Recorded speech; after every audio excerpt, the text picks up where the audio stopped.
오늘 이 사무엘상 말씀을 보면요, 이 여호와의 괴에 대한 이야기가 나옵니다.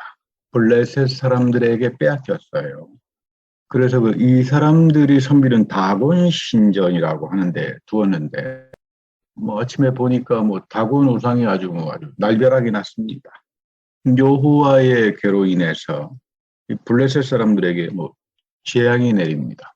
일종의 다곤 신전이라고 하는 것은 어떤 다곤이라고 하는 개인 신전 뭐 이런 개념보다는 옛날부터 전쟁은 신과 신이 하는 전쟁이다 이렇게 생각했어요. 고대 근동 때. 뭐 그거는 뭐 로마 시대 때도 마찬가지고 오늘날까지도 그런 생각이 이어집니다. 공산당하고 기독교하고 무신론하고 기독교 하나님하고 싸웁니다. 이런 식으로 생각들을 하죠. 문화적으로 지금까지도. 그 다곤 신전 안에는 수많은 신들이 있어요. 전쟁에 나가서 이기면 그 남의 신을 가져다가 자기 신전에 갖다 놓으면 드디어 우리가 이겼다. 그래서 총칭해서 다곤 신전이라고 부르기도 하고 아마 그 안에는 수많은 신들이 있었을 겁니다. 근데 왜 뭐 다 그냥 가장 센 신의 이름이 다곤일 텐데 뭐 완전히 그냥 부서져 버리고 그래서 이거 큰일 났구나. 뭐 로마도 만신전이라고 하는 게 있어서 뭐 전쟁에 나가면 많은 신들을 갖다 놓고 우상으로 이제 가득 넘치는데 이것을 가리켜서 종교 습합주의라고 말합니다. 종교 습합주의. 근데 이제 사회가 나라가 종교 습합주의로 가면 반드시 망해요. 왜냐하면 종교라고 하는 건 그 사람의 영혼을 결정하기 때문에 그 사람이 그 영혼이 잘못돼 버리면 결국에는 뭐 나라가 망할 수밖에 없죠. 근데 오늘 본문에 보면 여호와의 괴 사건이 참 기가 막히죠. 블레셋 사람들이 모셔놓은 신들이 뭐 다 팔다리가 두동강 나버리고 거꾸로져 있습니다. 여호와의 괴라고 하는 건 여러분 예배예요. 예배. 광야의 교회에서 여호와의 괴를 놓고 하나님께서 예배를 드리게 했죠. 거룩한 곳이다 이 말이에요. 이 거룩한 곳에 와서 너희들이 예배해야 하나님이 너희들을 거룩하게 여겨주신다. 여러분 이 모티브가 사도 바울에게 하나님이 나를 의롭게 여겨주신다 이렇게 연결돼요. 이게 구원론이에요. 믿음으로 구원 얻는다라고 하는 말은 내 믿음으로 구원받는다 이런 말 절대 아닙니다. 하나님이 너를 예배 속에서 구원받을 만한 의로움으로 여겨주신다. 하나님이 나를 여겨주셔야 돼요. 노아의 계약계 안에서. 여러분 이게 구원입니다. 정확하게 하나님 말씀의 뜻들을 알고 살아야 합니다. 왜냐하면 이 안에 십계명과 아론의 쌍는 지팡이가 있습니다. 그 말은 뭐냐면 너희들 하나님 앞에 예배 함부로 드리지 못해. 그런 말이에요. 너희들이 예배를 세속화시키고 우상과 함께 시키고 세상 것과 같이 막 갖다 놓고 습합을 시키기 시작하면 여지없이 하나님께서 다 뒤집어 버린다. 이런 경고예요. 그래서 하나님은 제사보다 습합된 제사, 세속주의화된 제사, 우상화된 제사 이거보다는 순종의 믿음을 요구하는. 그런데 오늘 본문에 보면 중요한 게 애굽인과 바로가 그들의 마음을 완악하게 했다. 그 너희들의 마음을 완악하게 갖지 마라. 여러분이 하나님의 심판을 당하기 시작하면요. 사람들은 아이고 이거 좀 믿음이 있는 사람들은 내가 하나님 앞에 뭘 잘못했지. 말씀을 읽고 자기를 돌아다보고 내가 마음의 할례를 가져야지. 회개도 하고 뭐 이렇게 가는데 그런 마음의 할례가 없는 사람들은 하나님의 심판을 당하면 어떤 현상이 나타나면 더 완악해져요. 끝까지 변명하고 내가 뭐 잘못했느냐 자기 합리화하고 이거 완악해지는 마음이다. 그래서 너희 결국 바로하고 애굽 사람들이 왜 망했는 줄 아느냐. 그 하나님 앞에 돌이켜서 회개했으면 그 하나님께서 인자하신 분이니까 심판을 철회하는데 끝까지 자기 고집 부리다가 결국은 두동강이 나버렸다 그 말이에요. 그러니까 너희들도 오늘 바로처럼 완악한 마음 갖지 말고 애굽 사람들처럼 완악한 마음을 갖지 말고 하나님의 심판이 임할 때 하나님의 은혜를 사모하고 다른 길로 가지 마라. 그래서 이제 이스라엘 백성에게 이거를 돌려주자. 지금 그런 이야기들을 하는 겁니다. 그런데 이 하나님의 언약궤는 아직 사라져서 찾지 못합니다. 뭐 신문에 보니까 뭐 하나님의 언약궤가 이티오피아에 있다고 그러고 뭐 하는데 원래 이 하나님의 언약궤는 바벨론이 예루살렘에 쳐들어왔을 때, 한 580년, 700년도 정도 되겠죠. 780년 정도. 그때 예레미야 선지자가 언약궤가 가장 중요하니까, 여러분 예루살렘을 상징하는 게 언약궤잖아요. 언약궤가 있기 때문에 예루살렘이지, 뭐 예루살렘이 뭐 그렇게 대단하겠어요. 그 예루살렘 숨겨놨어요. 그러니까 못 찾아요. 어디에 숨겨놨는지를 몰라요. 근데 이제 최근에 고고하게 발굴을 통해 가지고 도대체 언약궤가 어디에 예레미야가 숨겨놨을까 그 지역 장소를 찾고 들어가 보니까 아직까지는 잠정적으로 그 장소에 예수 그리스도가 십자가에 달렸다 이렇게들 이야기합니다. 그러나 아직도 언약궤는 찾지 못했어요. 아주 의미심장한 뜻을 갖습니다. 왜 이 언약궤를 담고 드리는 예배가 중요한가? 하나님께서 약속하신 안식이 오시죠. 하나님의 안식이 옵니다. 내가 어떤 일을 경험하더라도 하나님의 안식이 나에게 있는 한 눈 하나 깜빡 안 하죠. 그리고 내 삶을 예비해 주십니다. 여호와 이래 하나님께서 내 삶을 예비하고 준비해 주시는데 내가 뭐 염려할 게 뭐가 있겠어요. 이건 하나님이 세워놓으신 질서고 아무도 흔들지 못합니다. 여러분들이 아브라함처럼 여호와의 일에 축복을 원한다면 예배 속에서 만나야 돼요. 예배 속에서 하나님이 나를 위해서 예비하신 하나님이 이 예배를 통해서 나를 거룩하게 한다. 여러분이 그 예배하는 자세가 소중한 거죠. 그래서 항상 보면은 예배에서 가장 중요한 거는 마음을 달라 애통하는 마음. 예배는 형식이 아닙니다. 마음이에요. 애통하는 마음. 하나님께 나의 마음 드린다는 게 이게 쉬운 일은 아닙니다. 그러나 나의 마음을 하나님께 드리지 못하면 내 몸도 따라가지 못하죠. 입만 간다면 이런 입만 가지고 드리는 예배는 쉽게 타락해요. 부패하고 변질하고. 아무리 훌륭한 예배를 하나님께서 주시면 뭐예요? 입만 가지고 드리는 예배라고 하는 거는 누구나 다 할 수 있는 거죠. 하나님이 축복을 위해서 우리에게 세워놓으신 예배라고 하더라도 그 말씀을 제대로 성경에 근거해서 전하지 않으면 아무런 의미가 없죠. 아무리 하나님께서 우리에게 성만찬을 주셨다고 그러더라도 그 뭐 경건하지 않게 아무렇지도 않게 드린다면 뭐 성만찬의 의미가 아무것도 다 사라져 버리죠.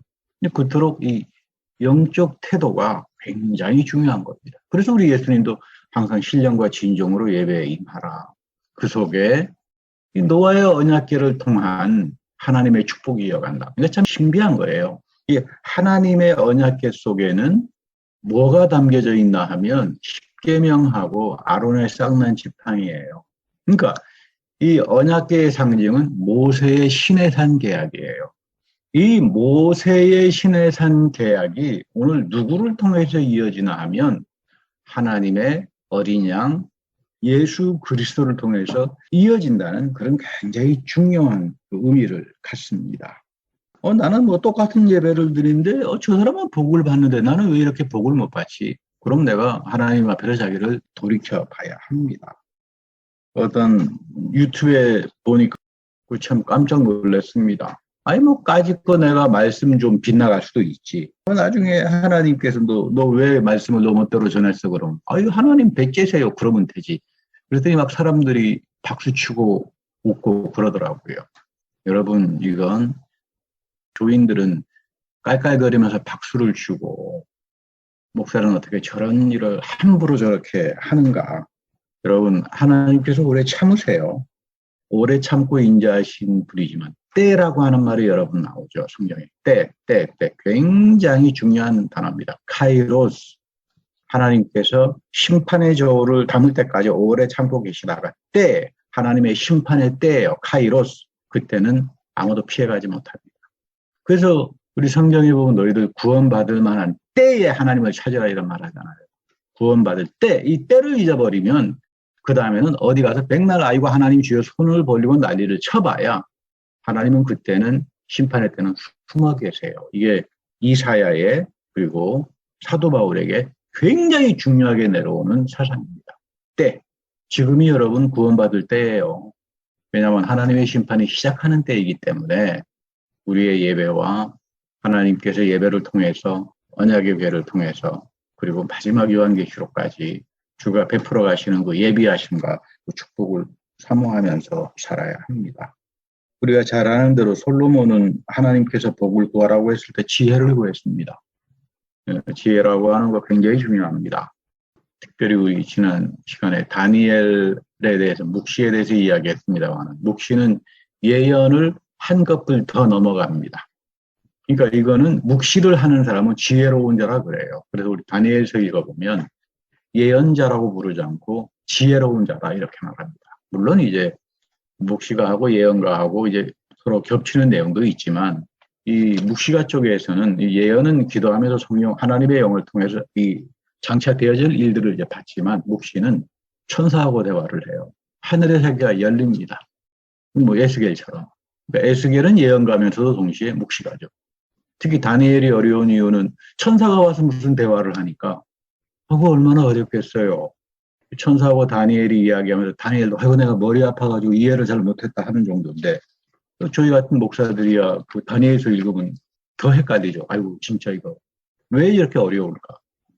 하나님의 신비와 진리는 봉인되어 있고 아무나에게 다 주어지는 게 아닙니다. 그래서 이단들이 그거 가서 막 봉인된 거 뜯어보려고 하다가 결국은 사단이 나버리고 엉뚱한 길로 가고 또 그거 좋다고 쫓아갔던 사람들은 인생에 망하고 맙니다. 최근에 신천지 상황을 보니까 좀 위험하더라고요. 해마다 한 10만 명씩 늘어나는데 뭐 이 사람들의 18번은 다니엘하고 요한계시록이에요. 그리고 상상하지 못하는 막강한 조직력입니다. 그 조직력이 대단하죠. 근데 저를 놀라게 하는 것은 그토록 오랫동안 신앙생활을 했던 사람들이 여기에 빠져요.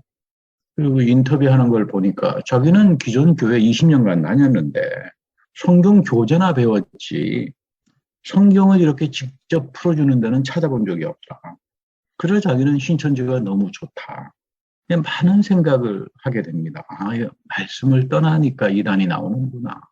왜 교회가 성경 교재를 갖다 놓고 성경은 안 가르칠까? 물론 성경 잘 가르친 그런 교회도 많을 겁니다. 이 하나님 말씀에서 또 직접적으로 우리가 그분의 주신 축복과 약속과 그 은혜들을 체험해야지 어떻게 교재를 통해서야 우리가 뭐 어떻게 그걸 알 수 있겠어요. 좀 힘들더라도 뭐 교재로 가르치면 쉽죠. 그래서 어떤 분들은 아이 목사님 교재로 가르쳐야 교인들이 쉽고 좋아합니다. 그럼 맨날 그 쉬운 것만 하다가 진짜 하나님이 주신 그 엄청난 그 축복을 다 잃어버리면 어떡합니까? 그리고 이 말씀이 나에게 실행을 통해서 순종과 실행을 통해서 이어지고 체득되고 나의 것이 돼야만 그때부터 하나님 말씀이 내 안에서 살아 움직이기 시작하는 겁니다. 성경 전체의 예언을 열어가는 네 가지 중요한 개념이 있는데 하나가 구약 전체를 표현하는 하나님의 언약궤예요. 근데 우리 숨겨놨습니다. 그리고는 우리 이제 다니엘에 가게 되면 인자와 같은 이가 나오죠. 그러니까 하나님의 언약궤에서 인자와 같은 이는 하나님의 아들이에요. 거기 보면 구름 타고 영원하신 하나님 앞에 나오신다 그러는데 구름 타고가 아니고 그 원문을 읽어보면 얌, 구름과 더불어. 여러분 구름은 항상 하나님을 상징하죠. 구약에도. 구름 기둥과 불 기둥으로. 영원전부터 인자와 같으셨던 이분이 구름과 더불어. 원래 해석이 그렇습니다. 근데 이제 우리나라 말에는 구름과 더불어 온다는 말이 잘 이해 안 되니까 구름 타고 뭐 이제 이렇게들 해석하는데 그건 잘못된 해석이에요. 구름은 하나님만, 그러니까 하나님의 아들이다 이 말이에요. 구름과 더불어 하나님께 오셔서 영원한 나라를 갖습니다. 인자죠. 그래서 여러분 마태와 마가와 누가복음에는 이 예수님은 끝까지 인자라고 증언하는데 예수님은 단 한 번도 그래 내가 인자야 이렇게 말합니다. 뭐 인자는 머리 들 곳이 없다. 뭐 여우도 하늘을 나는 새도 다 돌아갈 곳이지만 인자는 머리 들 곳이 없다. 근데 예수님이 3인칭으로 표현하는 거예요. 3인칭으로. 인자라고 하는 것은 예수님이 그만큼 가난했다는 말 아니냐고 천만에요. 여러분 저기 마가복음 2장인가 보면 예수님 가버나움에 집이 있었잖아요. 머리 들 곳이 없었던 분이 아닙니다. 뭐 착각하지 마셔야 돼요. 인자가 머리 들 곳이 없다. 인자는 다니엘의 인자는 세상에 속한 분이 아니다 그 말이에요. 그리고 너희들 이 인자를 따라오는 너희들도 무엇을 먹을까 무엇을 마실까 무엇을 입을까 염려하지 마라. 하나님께서 다 알아서 해결하신다. 근데 구약에서 가장 중요한 거는 신명기다. 신명기에서 전후로 모든 게 다 이어지는데 신약 성경에서 가장 중요한 것은 요한복음이에요. 요한복음에 가면서 비로소 이 인자가 예수님이고 이 예수님이 누구라고? 하나님의 어린 양이다. 이렇게 선언합니다. 그리고 이게 요한계시록까지 갑니다. 여러분, 하나님의 어린 양이라고 하는 것은 언약궤죠. 희생을 당한다. 하나님의 아들이 십자가에서 돌아가셨다. 그래서 요한계시록 20장 22절쯤 가게 되면은 예루살렘의 그 도성에는 교회가 없었다. 엄청난 말이 나옵니다. 여호와 하나님과 전능하신 여호와 하나님과 하나님의 어린 양이 성령 안에서 교회였다. 이렇게 말해요. 그러니까 예언과 묵시를 열어가는 건, 그거 전 나중에 될 일이지. 천만에요. 이미 요한복음에 읽어보면 나중에 제가 시간 나면 말씀 드릴 기회가 있을 겁니다만은 십자가에서 다 이루었다고 나와요. 다 이루어버린 복음이에요. 그건 마태와 마가 누가가 증언했던지 예수 그리스도가 이제는 다 이루었다. 그래서 예수님께서 십자가에 달려 돌아가실 때 다 이루었다라고 하죠. 그러면서 그 유명한 스가랴 12장 10절이 인용됩니다. 스가랴 12장 10절은 다른 게 아니에요. 마지막 때에 이스라엘 백성이 주님이 재림할 때 우리가 십자가에 여호와를 달아놓고 찔러 죽였구나라고 하는 일대 영적 대각성 운동이 벌어집니다. 주님 오시기 전에. 그 사건이, 그 어마어마한 사건이 지금 예수님의 십자가 속에서 다 이루었다. 그거를 지금 증거하는 거예요. 그러니까 더 이상 교회 없습니다. 다 이룬 거예요. 눈에 보이는 거 생명말씀교회 교회 아닙니까? 그런 의미가 아니에요. 전능하신 여호와 하나님과 하나님의 어린 양과 성령이 여러분들의 교회입니다. 이게 오늘 예배 속에서 시작되는 거예요. 이걸 체험한 게 오순절날 성령 강림 사건이죠.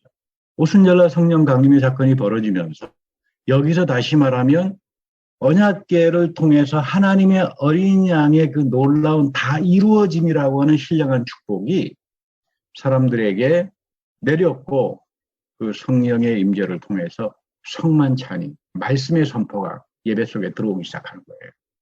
그러니까 여러분 여기서 다 이룬 거예요. 굉장히 중요합니다. 신의 산의 언약궤.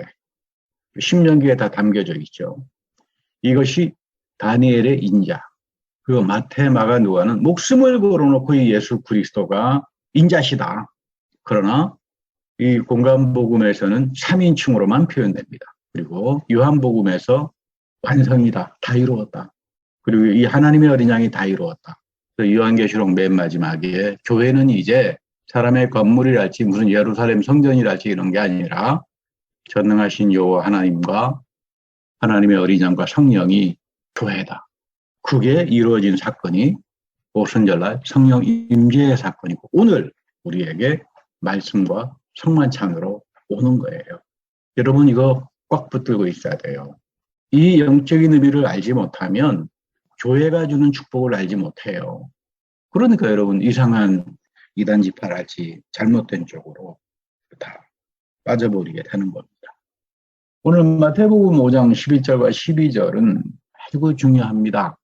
이 나로 말미암아 너희를 욕하고 박해하고 거짓으로 너희를 거슬러 모든 악한 말을 할 때는 너희에게 복이 있다. 기뻐하고 즐거워하라. 하늘에서 너희의 상이 큼이라. 너희 전에 있던 선지자들도 이같이 박해하였느니라. 이 마태복음은 대략 한 85년도 정도에 이제 기록된 걸로 봅니다.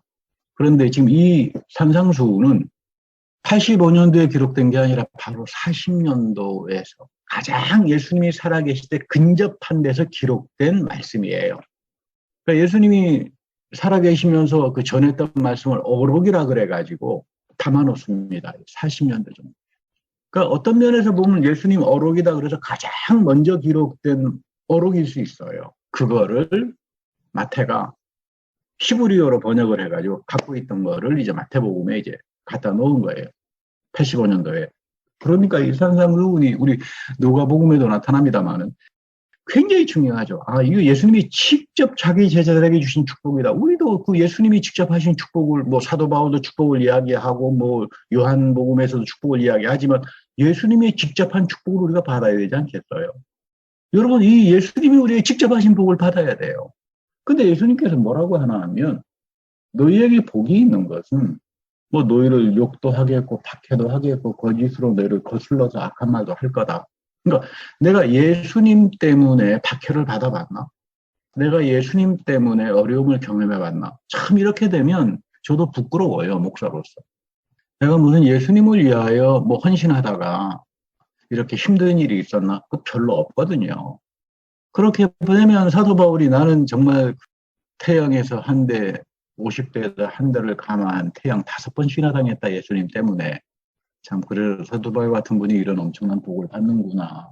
하늘에서 받을 상이 참 크구나, 이렇게 생각이 듭니다만은.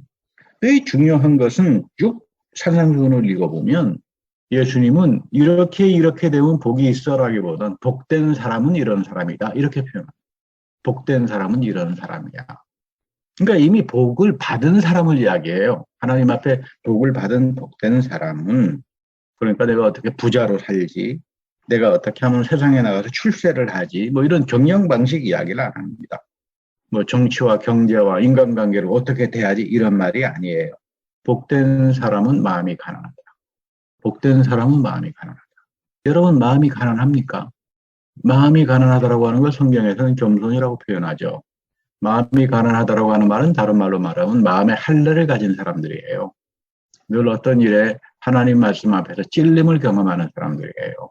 그래서 나는 부족합니다. 하나님의 충만한 것으로 나를 채워줘야만 내가 자족하고 충족해서 살아갈 수 있습니다.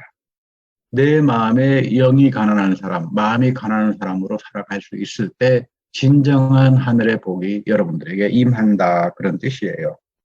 복된 사람은 애통하는 사람이다. 내가 복된 사람인가? 정말 내가 하나님 말씀 때문에 믿지 않는 사람들 때문에 이단에 빠져 허우적거리는 저런 엄청난 이 사건 속에서 내 마음에 애통함이 있는가? 뭐 무시하고 참 사람이 어떻게 저렇게 될 수 있나라고 하는 그런 마음은 있었는지 모르지만 애통하는 마음이 있는가? 내가 그저 불쌍한 영혼들을 위해서 기도하는 그런 마음이 있는가? 여러분 이런 겁니다. 이런 사람들에게 하나님의 넘치는 축복이 나타난다. 온유한 자가 복된 자다. 내가 온유한가? 기업의 축복이 있어요. 기업은 땅입니다. 땅은 여러분 우리가 먹고 살아가는 터전이죠. 비즈니스예요. 내 비즈니스가 왜 잘 안 되지? 내가 하나님 보시기에 온유한가? 내가 영적으로 하나님 앞에서 온유한 삶을 살아가고 있나? 여러분, 내가 어떻게 하면 복된 사람으로 서야 돼요?